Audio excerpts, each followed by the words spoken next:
Well, the difficult decisions about welfare have been taken by and large in the meetings with the Deputy Prime Minister, Chancellor, Chief Secretary, and on many occasions joined by the Welfare Secretary when we're discussing welfare issues. And we have had to make very difficult decisions, but when you're fighting a budget deficit that is one of the biggest anywhere in Europe, and when welfare is £1 in every £3 the government spends, I don't think it's possible to deal with the crisis in public spending and deficit without addressing welfare. And so, for instance, the decision we made about the 1% increase in the working age welfare, that's the forum in which that was taken.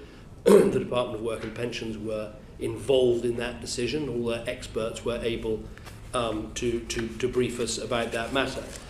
One point I'd make, which I think is important, because prices have been going up faster than wages over the last few years, people on welfare have seen their incomes go up faster than people in work. Now, I know they've been going up because of increases in inflation, but it is worth just, for instance, if you take an unemployed person on job seekers allowance, they're going to be getting £325 more a year this year than they were in 2010.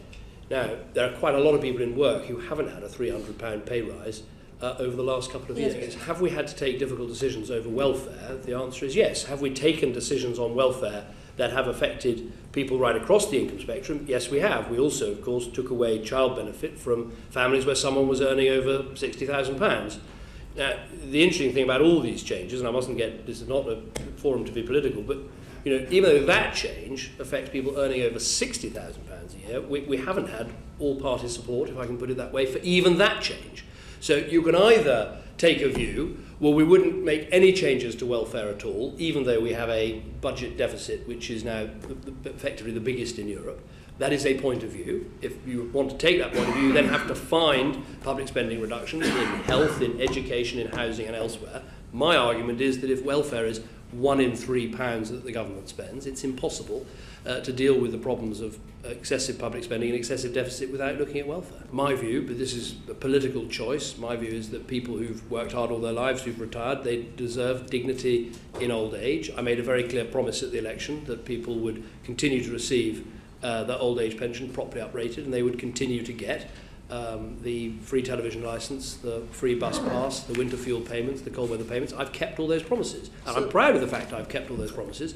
And I think, actually, when you examine where welfare has increased very rapidly and where we need to give it more attention, I would actually argue that working age welfare, where, in 2010, members of Parliament were able to get working tax credits. Well, I don't think that is appropriate, and that's why we've changed that. So I think it is working age welfare that requires the attention. It has to be done properly and sensitively, I accept.